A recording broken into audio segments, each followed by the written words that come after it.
আপনারা জানেন, সরকার দায়িত্ব গ্রহণের পরপরই দেশের দক্ষিণ ও উত্তরাঞ্চলে যে ভয়াবহ বন্যা পরিস্থিতি তৈরি হয়েছিল তা ফসল উৎপাদনে ব্যাপক ক্ষতি সাধন করেছে। এর ফলে নিত্য প্রয়োজনীয় পণ্যের মূল্যবৃদ্ধির আশঙ্কা হয়েছিল। তবে সংশ্লিষ্ট প্রতিষ্ঠান ও কর্তৃপক্ষের যথাযথ পদক্ষেপ, নজরদারি ও মধ্যস্বত্বভোগীদের দৌরাত্ম্য কমানোর ফলে এটি এড়ানো গেছে। বিশেষ করে এবছরের পবিত্র মাহে রমজান মাস থেকে শুরু করে এখন পর্যন্ত বাজার পরিস্থিতি স্থিতিশীল রয়েছে। মূল্যস্ফীতির নিয়ন্ত্রণ ছিল আমাদের জন্য সবচেয়ে বড় চ্যালেঞ্জ। ভঙ্গুর অর্থনীতি ও বন্যার কারণে খাদ্য মূল্যস্ফীতি হয়েছিল প্রায় 14%। এখন সেটা অর্ধেকে নেমে এসছে। আমরা আশা করছি ডিসেম্বরের মধ্যে এটা 6% নেমে আসবে। এই জুন মাসে দেশের সার্বিক মূল্যস্ফীতি কমে 8.48% হয়েছে, যা বিগত 35 মাসের মধ্যে সর্বনিম্ন।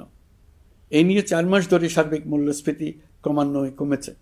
বর্তমান অন্তর্বর্তীকালীন সরকারের প্রতি প্রবাসীদের অসীম আস্থার ফলে মুদ্রাবাজারেও স্থিতিশীলতা ফিরে এসছে।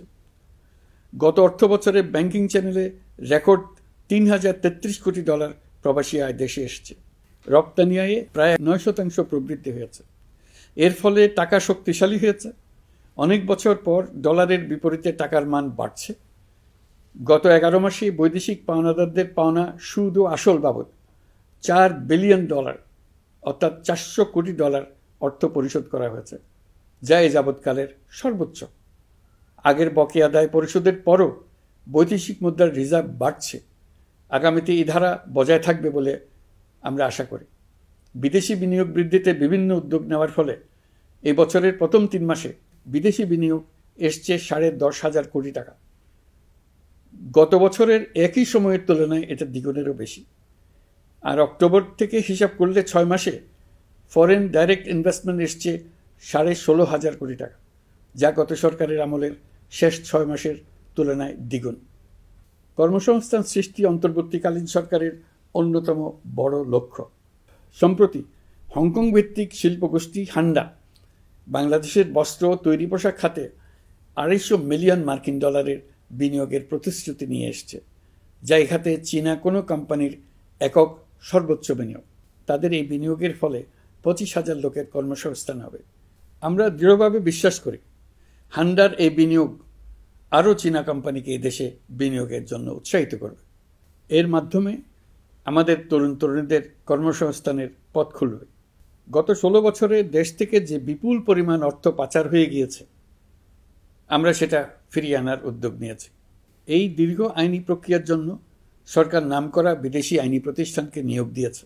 যথাযথ আইনি পদক্ষেপের ফলে বিশ্বের বিভিন্ন দেশে ফেসিবাদী দুর্বৃত্তরা যে অর্থ সম্পদের পাহাড় গড়েছে তার কিছু কিছু ইতিমধ্যে জব্দ হয়েছে।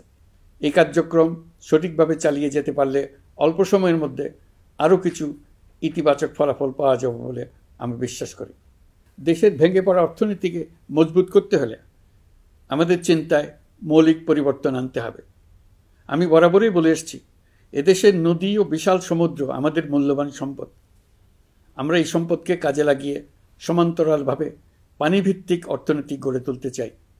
আমরা প্রায় ভুলে যাই যে বঙ্গোপসাগরের একটা অংশও আমাদের দেশ। এর পরিমাণ আমাদের মোট জমির পরিমাণের চাইতে বেশি। আমরা প্রায় সবসময় জমিভিত্তিক আমাদের অর্ধেক দেশ নিয়ে মাথা ঘামাই, বাকি পানিভিত্তিক অর্ধেক দেশকে হিসাবেই ধরি না, কারণ আমরা ওই অংশে বসবাস করি না। আমরা তো হাওর বাওরেও বসবাস করি না, তাই বলে তো তাকে হিসাবের বাইরে রাখি। এখন থেকে আমাদের অংশের বঙ্গোপসাগরকে আমরা আমাদের দেশের মূল্যবান অংশ, এই কথা সবসময় মাথায় রেখে অগ্রসর হব। এই অংশের পানির উপর দিয়ে দেশ বিদেশের সঙ্গে আমরা বাণিজ্য করব। তার মাধ্যমে আমরা পুরো পৃথিবীকে আমাদের প্রতিবেশী বানাবো। এই পানির মধ্যে আছে অফুরন্ত সম্পদ, মৎস্য সম্পদ, যা প্রতি বছর ফসল দেয়। এই পানির নিচে আছে অফুরন্ত গ্যাস। এর সব কিছুকে নিয়েই প্রতিনিয়ত আমাদের চিন্তাভাবনাকে চালিত করতে হবে। বর্তমান সরকার চট্টগ্রাম বন্দর ব্যবস্থাপনাকে নতুন করে সাজানোর উদ্যোগ নিয়েছে। সরকার সম্প্রতি বাংলাদেশ নৌবাহিনী পরিচালিত ড্রাই ডক লিমিটেডকে নিউ মুরিং টার্মিনাল কন্টেইনার হ্যান্ডলিংয়ের দায়িত্ব দিয়েছে। তারা কাজ শুরু করা মাত্রই কিছু ইতিবাচক পরিবর্তন এসছে। প্রথম 2 সপ্তাহে দেখা গেছে আগের তুলনায় প্রতিদিন গড়ে 225টি বেশি কন্টেইনার হ্যান্ডলিং হচ্ছে। এই বন্দরকে আধুনিকভাবে গড়ে তোলা গেলে তা শুধু বাংলাদেশের অর্থনীতিতেই ভূমিকা রাখবে না, নেপাল, ভুটান সহ পার্শ্ববর্তী অঞ্চলের অর্থনীতিতে ইতিবাচক ভূমিকা রাখতে সক্ষম হবে। বিনিময়ে তারাও উপকৃত হবে, আমরাও উপকৃত হব। আমাদের উপকূল অঞ্চল অফুরন্ত সম্ভাবনার আধার।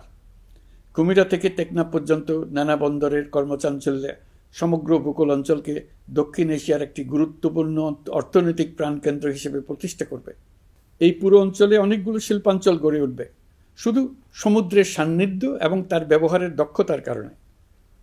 সমুদ্র উপকূলীয় অঞ্চলের সম্পদ ও পরিবেশের টেকসই ব্যবহার নিশ্চিত করতে আমাদের বন্ধু দেশগুলোর সঙ্গে আলোচনা শুরু করেছি, তারা উৎসাহ সহকারে সাড়া দিয়েছেন। গভীর সমুদ্রকে আমরা এখনও আমাদের কল্যাণে কাজে লাগাতে পারিনি। একে কেন্দ্র করে আমরা মাছ পালন, আহরণ ও প্রক্রিয়াজাতকরণের শিল্প গড়ে তুলতে কাজ শুরু করেছি। এতে করে লক্ষ লক্ষ মানুষের কর্মসংস্থান হবে, আমাদের অর্থনীতি নতুন শক্তিতে বলীয়ান হবে।